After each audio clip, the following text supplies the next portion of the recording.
ቤተክርስቲያን ለምድር መፍትሄ ናት። ቤተክርስቲያን ልታስፈራ ይገባል። የእግዚአብሔር ቅድስና፣ የእግዚአብሔር ጽድቅ በቤተክርስቲያን ውስጥ ሊመጣ ይገባል። ያ መስቀል ላይ ተሰቅሎ ኃጢአት፣ ሞት፣ ሰይጣን ድል የነሳው የእግዚአብሔር ጸጋ በመካከላችን አለ። ይህ የሚያልፈው ሕይወት ምንድን ነው? አለ የዘላለም ሕይወት፣ ሕይወትን የሰጠን የሚጠብቀን አለ። የምንኖረው ለሱ ነው። ምህረት ከሌለ፣ ይቅርታ ከሌለ ጨለማ ነው። ጥላቻ የጨለማ ስራ ነው። የተወሰነ እግዚአብሔር የሰጠኝ ከራሴ የማልጨምረው መልእክት አለኝ። ይህን መልእክት እግዚአብሔር የሰጠኝ ከ10 ቀናት በፊት በስልክ ላይ ከጳውሎስ ፍቃዱ ጋር አወራ ነበር እና ታውቁታላችሁ፣ የተሰቀለው የሚለው መጽሐፉ እዚህ ማለት 10 ቀን ቀርቶኛል አሉት እና ምን እንዳደርግ ትመክረኛለህ? የመጀመሪያ በእግዚአብሔር ፊት ወድቀ ቃል ስጠኝ በለዋል። ከዚያ ሐዋርያቱ ሲጽፉት እንደነበረ በመካከል የነበረው ነገር ምን እንደሆነ በመካከል ያለውን አሁን በቤተ ክርስቲያን ያሉትን ተመልከታል።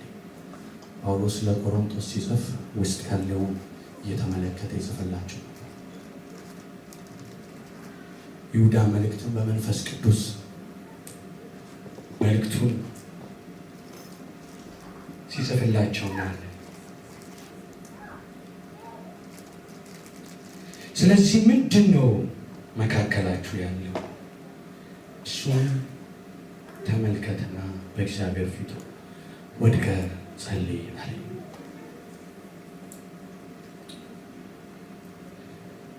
ከዚያም ስጸልይ የጠዋት ጸሎት ሁላችሁም እንደምታውቁት ከዩሮፕ ያለን ወጣቶች ተሰብስበን የምንጸልይበት ግሩፕ አለ።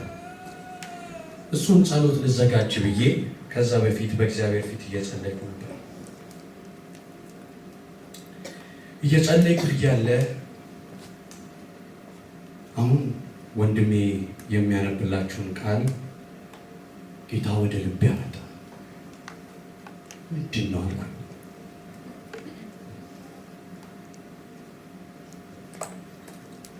ከዛ በኋላ ልክ ካነበብኩት በኋላ ምን እንደሆነ ገባኝ። ይህንማ ጉባኤ ላይ አልናገርም፣ ይህማ አይሆንም አልኩ። ከዚያም ቆሮንቶስ የሚለው ሀሳብ ጳውሎስ ጻፈላቸው ያለኝ ሀሳብ ውስጥ ነበር። በመካከላቸው ሕዝቡን የሚበክል ቤተ ክርስቲያንን የሚያደክም እግዚአብሔር የማይወደው ነገር ሲኖር በእግዚአብሔር ቅናት ጳውሎስ ይናገር ነበር። ከመካከላቸው ከእንጀራ እናቱ ጋር እንኳን ሚተኛ እንደነበረ ተናግሮ ጳውሎስ ያንን ነገር ይቃወማል። ምክንያቱም ለአካሉ ደህንነት። ስለዚህ እግዚአብሔር እንደዚህ አልኩት፣ እጸልያለሁ፣ ዛሬ እንጸልያለን። በዚህ ጸሎት አንድ ሰው እንዲፈወስ ምልክት ስጠኝ አልኩት።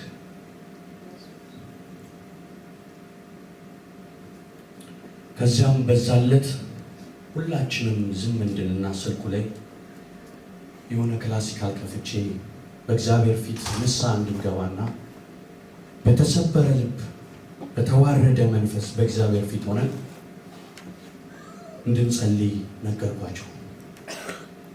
ጸሎቱም ይመራል ነበር። ሁሉም ንስሐ እየገባ የሆነ ሰው ከጨነቀው ፊል ካደረገ በውስጥ ጻፉልኝ አልኩ። ከዚያም አንድ እህት ጻፈች። ከዚያም በኋላ ለእሷ ስጸልይ እዛ ያለን አብረን ስንጸልይ ያቺ ሴት ነፃ ወጣች። የሰጠኝን መልእክት ጌታ አረጋገጠልኝ። ይህን መልእክት እዚህ ጋር ሳመጣ ዝም ብዬ አይደለም፣ በብዙ ተጋድሎ ነው፣ በብዙ ሰልፍ ነው። እግዚአብሔር ግን ቃሉን ይልካል፣ ደግሞ ይፈውሳል። አሜን። ለእግዚአብሔር ቃል ክብር ተነስተን እንቆማለን።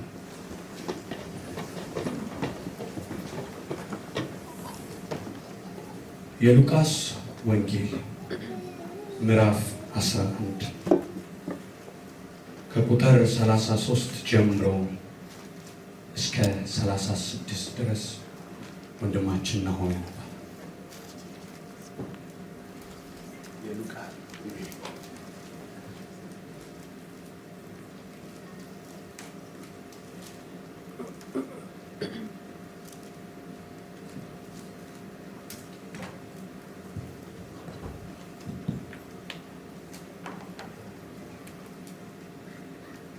ስውር ወይም በእንቅብ በታች የሚያኖረው የለም። የሚገቡ ሰዎች ብርሃኑን እንዲያዩ በመቅረዝ ላይ ያኖረዋል እንጂ። የሰውነትህ መብራት ዓይንህ ናት። ዓይንህ ጤናማ በሆነች ጊዜ ሰውነትህ ሁሉ ደግሞ ብሩህ ይሆናል። ዓይንህ ታማሚ በሆነች ጊዜ ግን ሰውነትህ ደግሞ የጨለመ ይሆናል። እንግዲህ በአንተ ያለው ብርሃን ጨለማ እንዳይሆን ተመልከት። እንግዲህ ሰውነትህ ሁሉ የጨለማ ቁራጭ የሌለበት ብሩህ ቢሆን መብራት በደመቀ ብርሃን እንደሚያበራልህ በጭራሽ ብሩህ ይሆናል። አሜን።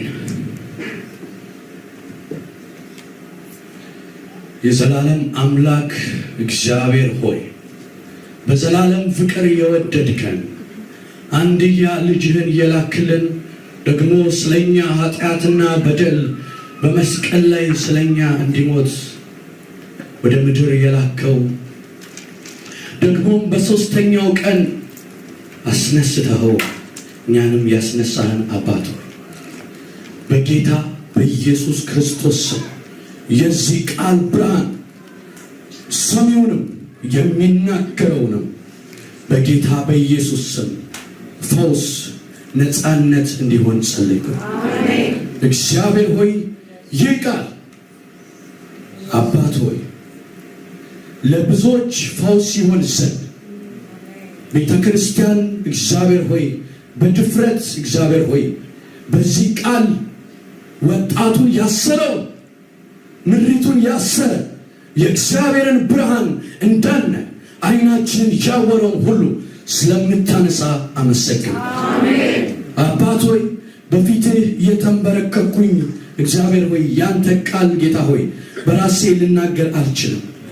የዘላለም አባት ሆይ በፊትህ ራሴን አዋርቼ እግዚአብሔር ሆይ ቃልህን እግዚአብሔር ሆይ መናገር እንድችል ዘንድ መንፈስህን ስጠኝ። አሜን። አባት ሆይ መንፈሴን፣ ሐሳቤን፣ ሰውነቴን፣ ልቤን፣ አይምሮዬን፣ ነፍሴን ሁሉ ተቆጣጠር። አሜን። ስለምትረዳኝ አመሰግናለሁ። አሜን። በአብ በወልድ በመንፈስ ቅዱስ አንድ አምላክ ስም አሜን። የተባረካችሁ ተቀመጡ።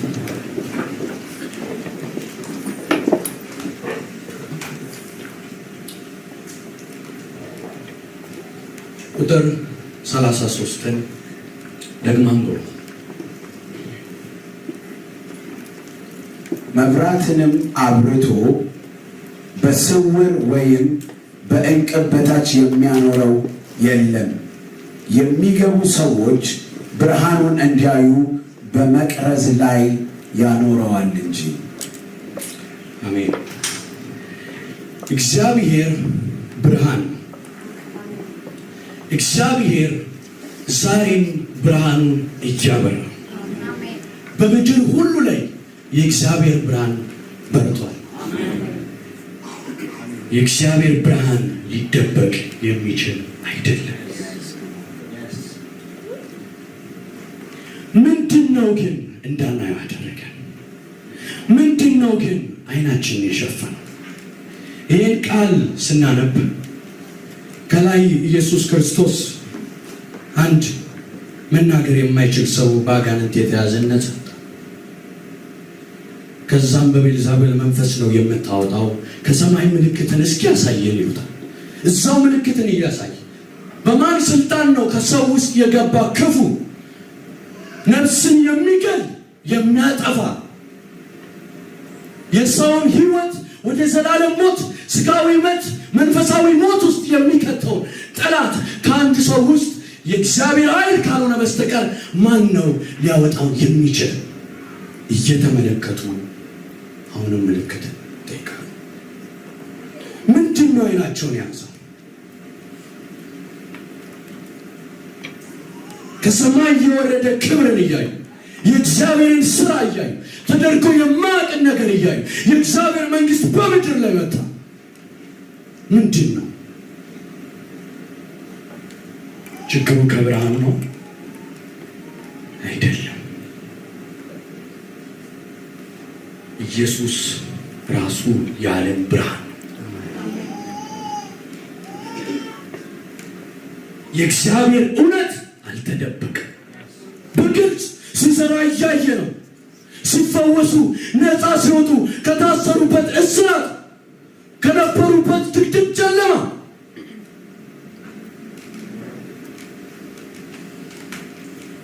ከዘላለም ፍርድ ከሞት ማን ሊያወጣቸው ይችላል? ነገር ግን ጌታ መጥቶ ብርሃኑ እየበራ ማየታቸው ጌታ በግልጽ አስተምሯል። ታምራቱን በአደባባይ አድርጓል። ፍጹም በሆነ መልኩ ኖሯል። እንደሱ የኖረ የለም፣ የሚኖርም የለም። ፍጹም በቅድስና በጽድቅ አቤት ጌታችን፣ አቤት ጌታችን ፍጹም ሰው ሆኖ መጥቶ እኛ ኃጢአትንን ለምድር ሁሉ ኖረልን። ለሰዎች ሁሉ ለሚያምኑበት ሊያድናቸው ኖረልን።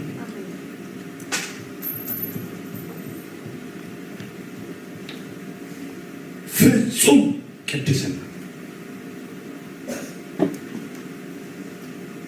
ስለዚህ ሰዎች ይህን ማየት ካልቻሉ ችግሩ ከብርሃኑ ሳይሆን ከዓይናቸው። ብርሃኑ መጥቷል። ምላሽ ካልሰጡ ችግሩ ዓይናቸውን የደበዘዘው፣ ብርሃኑ አልደበዘዘም። ዓይን በር ነው ሁሉ ነገር የሚገባበት፣ እውነትን የምንለይበት፣ ልብን፣ አይምሮን፣ ህሊናችንን፣ ምኞታችንን፣ ዓላማችንን ኤቭሪቲንግ ዓይን። የሰውነት መብራት ነው። ዓይናችን ከተበላሸ ሁሉ ሰውነታችን ይበላሻል። ዓይናችን ጤናማ ከሆነ ሁሉ ነገራችን ብርሃን ይሆናል።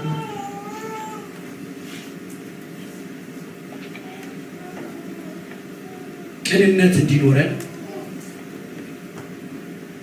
ትሑታን እንድንሆን፣ ፍቅር እንድንሆን ዓይናችን ኢየሱስን ሲመለከት ብቻ ነው ይሄን የሚችለው። ጨለማ ላይ የሚውል ከሆነ ግን መላው ሰውነቱ ይታመማል፣ በክፋት ይሞላል፣ መልካም ነገርን አያደርግም። የእግዚአብሔርን ፍቅር የእግዚአብሔርን ብርሃን እንዳያይ ይከለክላል። የኔ የሚሉት አስተሳሰብ ነበራቸው። የኛ ስርዓት የሚሉት አስተሳሰብ ነበራቸው። ምልክት ይሆናል አይመለከቱ፣ የእግዚአብሔር ክብር ይወርዳል አይመለከቱ። በዓይናቸው ስር ሰዎች እየዳኑ ከስራት ነፃ ይወጡ፣ ዓይናቸው እየተፈወሰ የሞተ እየተነሳ መመልከት አልቻሉ። የኔ ያሉት መጀመሪያ ያስቀመጡታል። ዛሬ በኢየሱስ ስም የኔ ያለው ነገር በእግዚአብሔር ቃል ብርሃን ከኛ ላይ ይነሳል። የኔ የምንለው አይኖርም። የኔ አስተሳሰብ እግዚአብሔር በዚህ መልኩ ነው የሚገለጠው። እግዚአብሔር እንደዚህ ነው የሚሆነው። የተሰጠን እንደዚህ ነው። በዚህ በኩል ነው ምን ሄደው ይህ ቃል እንደሚለን የምንኖረው። ይህ ቃል እንዳለን ነው። ይህ ቃል ከዘፍጥረት እስከ ራዕይ አንድ ኢየሱስ የዓለም ብርሃን የሆነ መላእክት በሰማይ የሚሰግዱለት ስለ ሰው ልጆች ኃጢአት በመስቀል ላይ የሞተ ስለ እሱ ብቻ ያወራል። ሌላ ነገር የለው።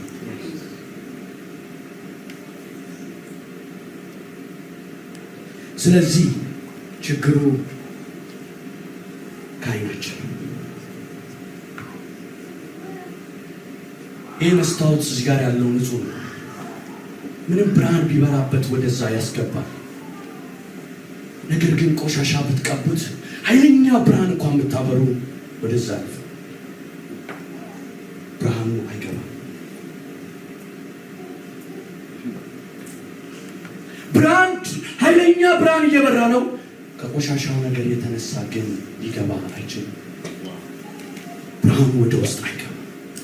በመካከላችን የእግዚአብሔር ፍቅር እየተገለጠ፣ የእግዚአብሔር ሥራ እየተገለጠ፣ የእግዚአብሔር ቃል እየተነገረ የኔ የምንለው የተቀጠቅንበት ውስጣችን በእግዚአብሔር ቤት ውስጥ እየተመላለስብን የምንውልበት ቦታ ሐሜት ቦታ ላይ ለእግዚአብሔር ቅድስና የማይመጥን ቦታ ላይ ክርስቶስ ቢመለከተን የምንውልበት ቦታ የሚያሳዝን ቦታ። ታላቅ ስራ ተሰርቶናል። ታላቅ ስራ ኢየሱስ ክርስቶስ ከሰማይ ሰማያት ወርዶ፣ ይህ ነው እኛ የምናወራው። ከሰማይ ሰማያት ወርዶ ከዛ ከዘላለም ሞት ከዘላለም ጥፋት አድኖን በእጃችን ላይ ስራ ሰጥቶን፣ ወንድም እህቶቻችን ጥሯቸው፣ ወንጌልን ስበኩላቸው፣ ተናገሯቸው፣ ለክርስቶስ ኑሩ። ይህ ሰውነታችሁ ለኢየሱስ ነው፣ ምክንያቱም በደም ዋጋ ተገዝቷል። እኛ ብንሆን ልናድነው ይህን ሰውነት አንችልም። የሞተ ነው። የሞተውን ሕያው የሚያደርገው ግን ኢየሱስ ክርስቶስ ብቻ ስለሆነ ሕይወት ሰጠውና ሕይወትን ለእኛ ሰጠና ይሄ የኔ ነው አለ። በደሙ ገዛው። ሰውነታችሁ የእናንተ አይደለም። የእናንተ ቢሆን ኖሮ የኔ ቢሆን ኖሮ ሞተን ነበር። የኢየሱስ ስለሆነ ሕያው ስላደረገን ባለቤቱ እሱ ነው። ስጋዬ ላይ የፈለግኩትን ነገር አደርጋለሁ፣ አይሆንም። ዋጋ ተከፍሎበታል። ደም ነው የፈሰሰበት፣ ንጹህ ደም። እንዴት ይቀልብናል? እንዴት ሌላ ቦታ እንውላለን? የተሰጠን ስራ እያለ የተሰጠን ድንቅ ሕይወት እያለ የማይገባንን ጠላቶች ሳለ የወደደን ሙታን ሳለ የወደደንን ጌታ ይህ ጌታ እያለ ይህን ሕይወት ሰጥቶ የት ነው ምንውለው? እንዴት ነውስ ምንኖረው? እሱ ባናኗሩ ምንም እንከን አልተገኘበትም።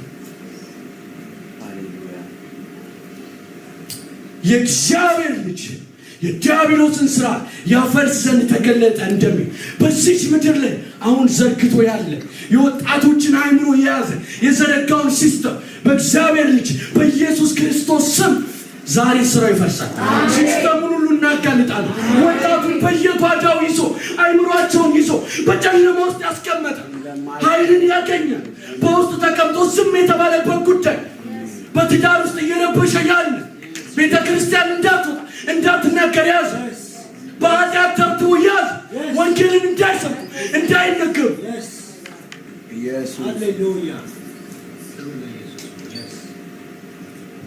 ኢየሱስ ይነገራል።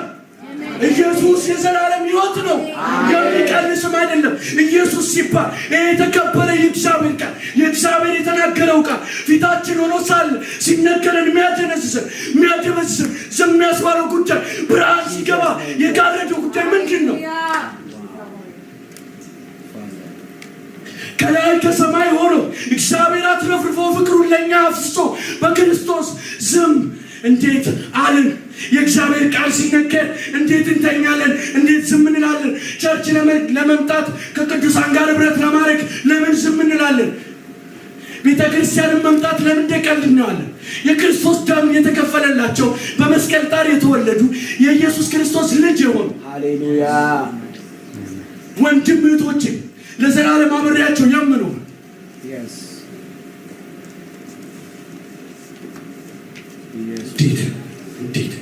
እንዴት እኮ ራሱ እግዚአብሔር ይህ ቃል እኮ ራሱ እግዚአብሔር እኮ እየተናገረ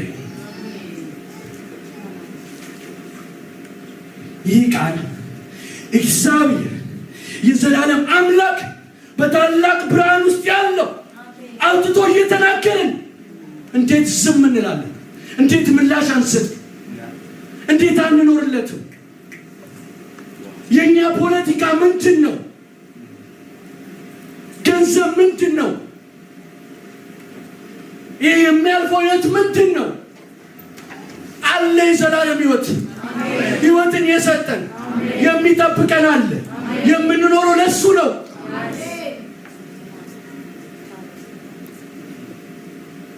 ማንም ሊደርስበት በማይችል ብርሃን ውስጥ ያለው ጌታ ቃሉን ልኮ እያወራውን ልጄ ሲል መስማት አልችልም።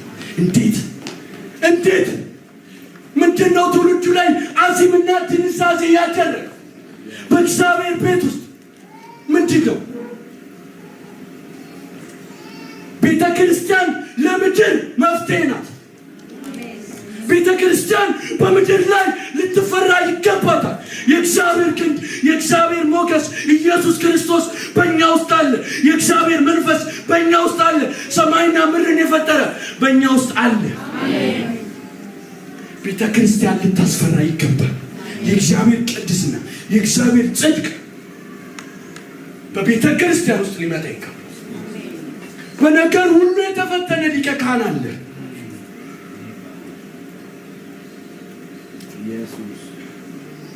ያ መስቀል ላይ ተሰቅሎ ኃጢአት፣ ሞት፣ ሰይጣንን ድል የነሳው የእግዚአብሔር ጸጋ በመካከላችን አለ። ኃጢአትን ድል መንሳት እንችላለን። ሞትን ድል ነስተናል።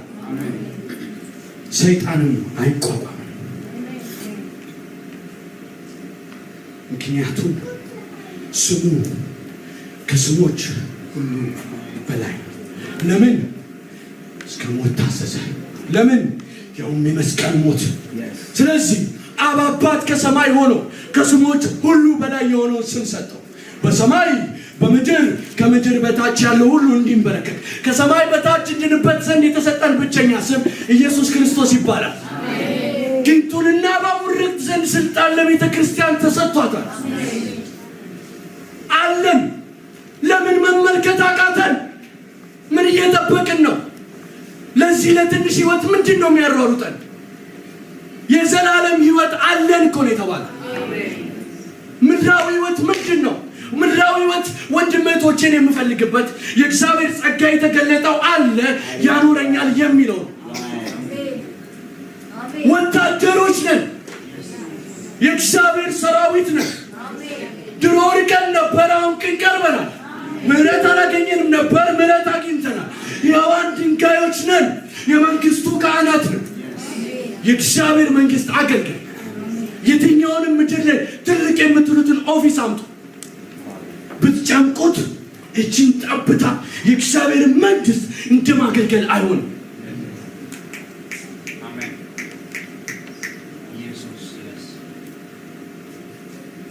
በመካከላችን ያለው እስትንፋሳችንን የሰጠን ጌታ ነው።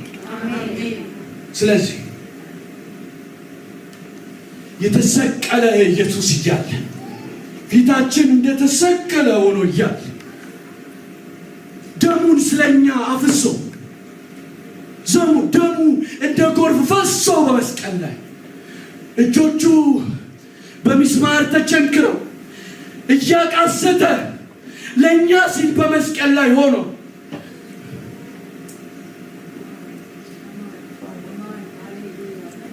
ምንም ባላደረገው ምንም ባልበደለው ስለኛ ሲል የሞተ እያለ ማየት አይኖቻችን ተከፍተው ማየት እንዴት አቃተ?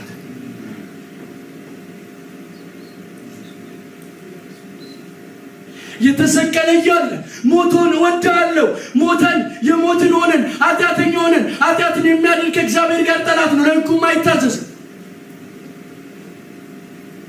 ጠላት ሆነን ሳለ እወድሃለሁ አለ። ሞተን ሳለ እወዳቸዋለሁ አለ። በመስቀል ላይ ሆነው እየገረፉት የሚያደርጉትን አያውቅምና ይቅር በላቸዋል። እኛ ለወንድም እህቶቻችን ይቅር ማለት ያቅተናል።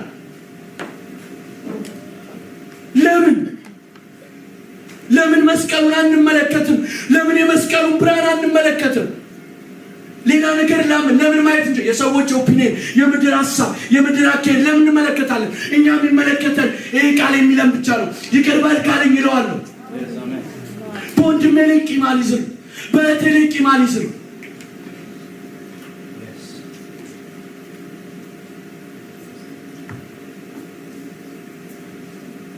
ሚስት ባሏን እንዴት ይቅር ማለት ያቅታታል? ባል ሚስቱን እንዴት ይቅር ማለት ያቅታል? ምህረት ተደርጎ እንዴት ምህረት ማድረግ ያቅተኛል? እንዴት? ማን ነው ከፊታችን መስቀሉን ዞር ያደረገብን?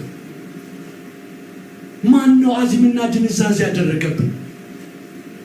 አይ ይሄ በስቷል፣ አይ ይሄ እኮ እንደዚህ ነው፣ አይ እኛ ሙታን ነበርን፣ አይ እኛ ኃጢአተኛ ነበርን፣ ገዳይ፣ ክፎች፣ አረመኔዎች። ይህን ልብ የሰጠን ክርስቶስ ነው። አሁን የተቀየረው መስቀል ላይ ሆኖ እየተጠማ እንደዛ ሆኖ ይቅር በላቸው ካለ ወንድሜንማ እህቴንማ ይቅር እላለሁ፣ በኢየሱስ ስም ይቅር እላለሁ። ልቤ ላይ ሳስብ ይቅርታ ያላረኩለት ሰው ካለ እንዴት መስቀሉን ልመልከት? ይቅር ሳላረግ ልቤ ላይ ቂም ይዤ እንዴት ነው መስቀሉን የምናየው? ምናስበው ስለዛ ሰው? ይመጣሉ ደግሞ አንዳንድ ሰዎች አዎ ይህ በስቷል፣ በጣም በስቷል፣ ይህ ጉዳይ እንደዚህ ነው። አይደለም፣ ምንም ይሁን ይቅር በል። ይቅር የማይባል ጉዳይ ነው ይቅር የተባለልን።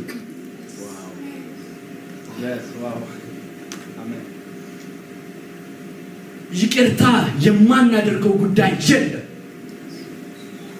ይቅርታ ለሁሉ ሰው እናደርጋለን። እኛ የተባልነው የሚወዳችሁን ውደዱ፣ የሚመቻችሁን ውደዱ አይደለም፣ ጠላቶቻችሁን ውደዱን የተባልነው። የዚህ ምድር ሲስተም ደግሞ የሚመቸንን ያበጃል። እኛ ጠላቶቻችንን እንድንወድ ነው የተጠራ ነው።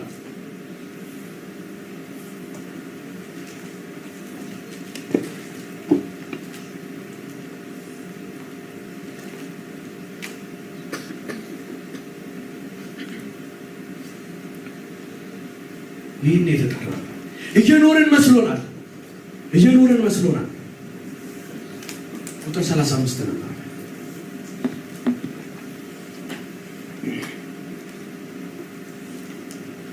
እንግዲህ በአንተ ያለው ብርሃን ጨለማ እንዳይሆን ተመልከት።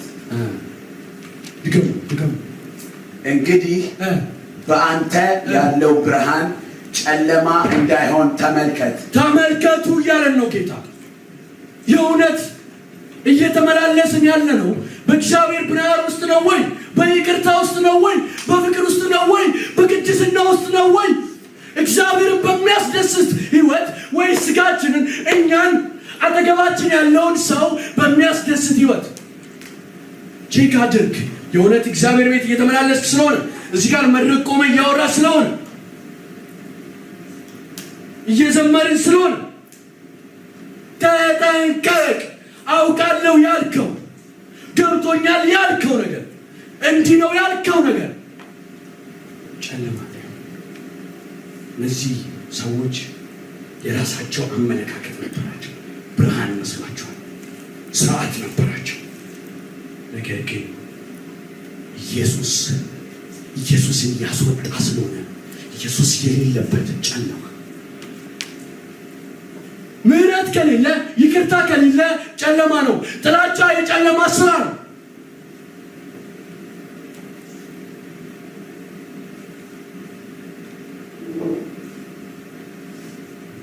በእግዚአብሔር ቤት ውስጥ ያላችሁ፣ አግብታችሁ ያላችሁ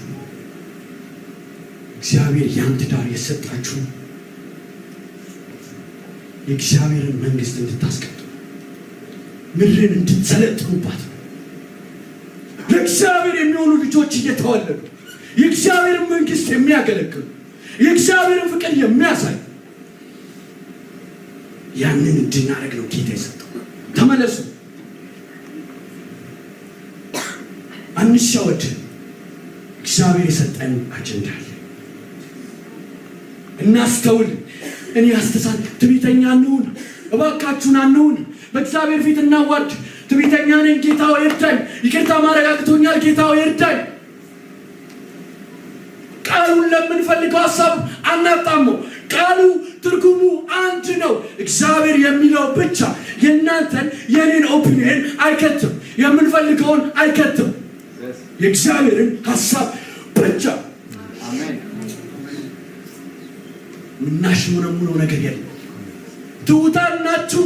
ትሑት ማለት የሚያጎነብስ ዝቅ ዝቅ የሚል ድምፁን ዝቅ የሚያደርግ ምናምን ሳይሆን ይህን እግዚአብሔር ቃል የሚለውን የሚናገር እግዚአብሔር አምላክ ከኃጢአት ጋር ከምድራዊ ነገር ጋር ህብረት ያለው። ዛሬ የምነግራችሁ ነገር በብዙ ስርዓት ውስጥ ተይዛችሁ ያላችሁ፣ ለማንም የማትነግሩት ይቅርታ ማድረግ ያቃታችሁ ሊሆን ይችላል። የምትውሉበት እግዚአብሔርን የማይመጠን ቦታ ሊሆን ይችላል። ወጣቶች በዚህ ዘመን የያዘ ማንም አያኝም እያላችሁ በጓዳ የምንመለከተው እግዚአብሔር የማይወደውን ነገር እግዚአብሔር ታላቅ ክብር አስቀምጦብን አጀንዳ ሰጥቶን እንዳናይ በዓይኖቻችን ሌላ ፍቅርን የሚቃረን የሰውን አካል የሚያከብረውን የሚቃወም ኢየሱስ ደሙን የከፈለለትን ይህን ስጋ የሚቃወም አመፅ ምድር ላይ ሁሉ ተለቋል። ወጣቶች ለማን ወጥተው ይናገሩ?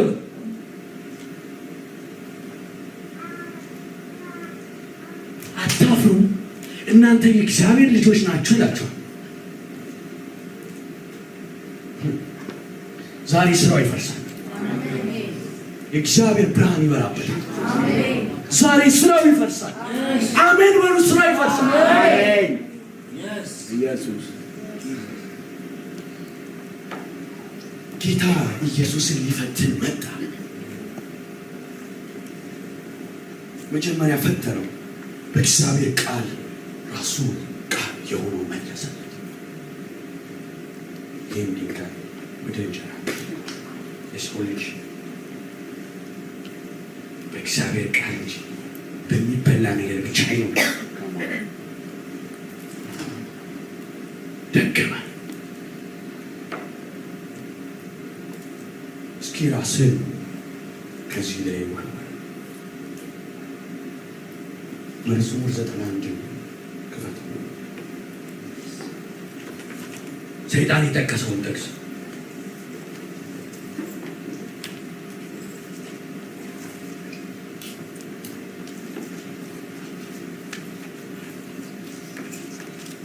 መዝሙር ምዕራፍ 91 ከቁጥር 11 እንደዚህ ይላል። በኢየሱስ ስም አነበዋለሁ። በመንገድ ሁሉ ይጠብቁህ ዘንድ መላእክቱን ስላንተ ያዛቸዋልና እግርህንም በድንጋይ እንዳትሰናከል በእጆቻቸው ያነሱሃል ብሎ ጠቀሰና እስኪ ራስን ወርውር። መጀመሪያ ጌታችን ሲያስተምረን ሽንገላውን ሔዋን እኮ መጀመሪያ ችግሩ እኮ አይለይ እኮ ነው አይደል? አየችው፣ ደስ የሚል መስሎ ተመለከተች። አየች፣ አይኗ ተቀየረ። አባቷ ብሉ ጠጡ ሁሉ ነገር አልቦችን ግን ነው ያለው። ሰይጣን መጥቶ በሽንገላው አይኗን ይቀየረ። ስለዚህ የመጀመሪያው አዳም ወደቁ። ጌታ መጣና የምትመልሱት እንዲህ ነው። በምንድን ነው? በእግዚአብሔር ቃል ነው። ሽንገላውን የምትቃወሙት በእግዚአብሔር ቃል ነው አለ። ጠቀሰ መጀመሪያ ቀጥሎ ይሄ ሲጠቅስ ይህ ቃል የተጻፈልን አሁን ያነበበልን ለእኛ ፕሮቴክሽን ለፕሮቴክሽን የተነበበ ነገር ግን ምን አደረገ? ለውጦ አቀረበ እግዚአብሔርን ለመፈታት። እግዚአብሔር አምላክን አትፈታተን ተብሎ ተጽፏል። ዛሬ መጣና እግዚአብሔር ይምራል፣ ግባ እዚህ ውስጥ ይህን አድርግ፣ ምንም ችግር የለም እዚህ ውስጥ ግባ። ከዛስ ከገባበት በኋላ አሁን አንተ እግዚአብሔር ልጅ ነህ? አሁን አንተ ቸርች ልትሄድ ነው? አሁን አንተ የሰው ፊት ልታይ ነው? መጀመሪያ እስኪ ምሕረት ያደርግልሃል። አሉ ትምህርቶች እንደሚያስገቡ የእግዚአብሔር አገልጋዮች ሲያደርግ አይተናል። አንዱ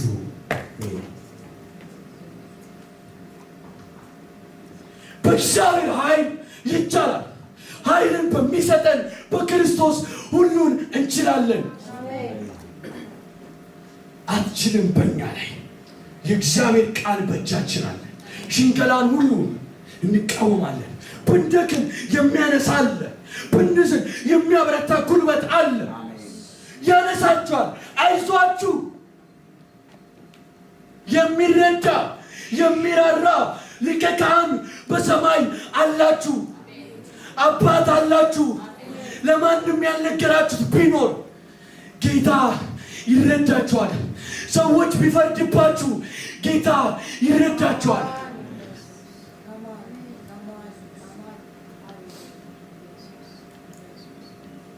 ጌታ የሚያያችሁ በፍቅር አይኗችሁ ነው።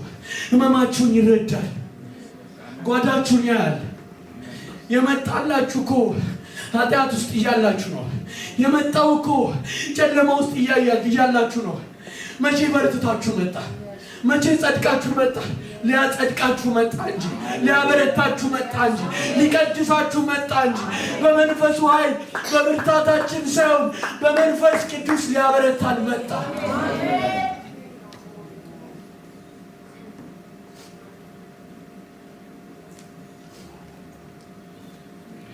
የእግዚአብሔር ልጆች ሆይ ስሙ፣ ወጣቶች ስሙ። እግዚአብሔርን ታገለግሉታላችሁ። ዘመናችሁ አይበላም። የሚረዳችሁ አለ። ለጌታ እንነግረዋለን። ዛሬ እቺ ኢሮፕ እቺ ምድር ሁሉ ትፈታለች። ምድር ሁሉ በዚህ ተይዟል። አሁን ግን ነፃ ይወጣል። እኛን ምልክት ያደርገናል። ኃይልን በሚሰጠን በክርስቶስ እንችላለን። የእግዚአብሔር ጸጋ ከሰማይ ተገልጧል። ኃጢአትን፣ ዓለማዊ ምኞትን የሚያስክድ ኢየሱስን የሚያስናፍቅ የእግዚአብሔር ጸጋ ኢየሱስ ና የሚል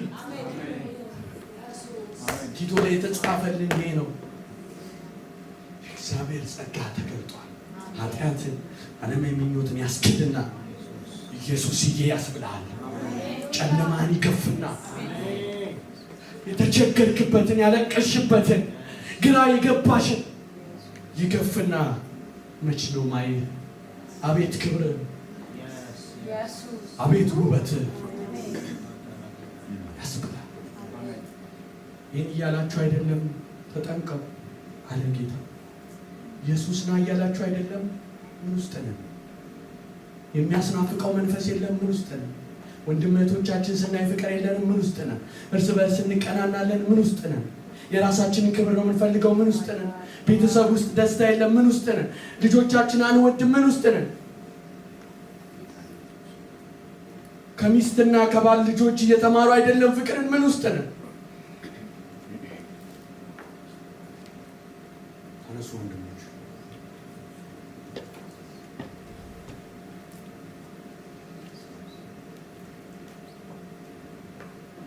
ፒያኖ አንድ ሰው የሚያተምታ የተዘጋጀሁትን አይደለም የጻፍኩትን አይደለም። መንፈስ ቅዱስ በልቤ ነው። ይህን ወደ ወረቀት አላወጣም። ጌታ የሚለውን እናደርጋለን። ነፃነት ይሆናል። የእግዚአብሔር ክንድ በዚህ ጉባኤ ውስጥ አለ። አልሰበርም ያለ እምቢ ያለ ልብ፣ የደነደነው ልብ የሚለውጥ ወጣቱን ይዞ ለማንም እንዳትናገር ብሎ ያስጨነቀ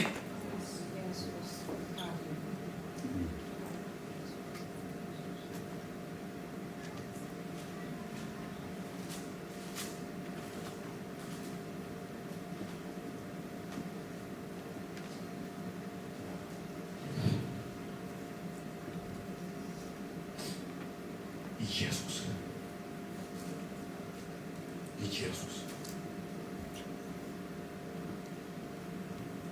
ረጅም ጊዜ ነው፣ ብዙ ዓመታት ነው። ተስፋ አስቆርጧል።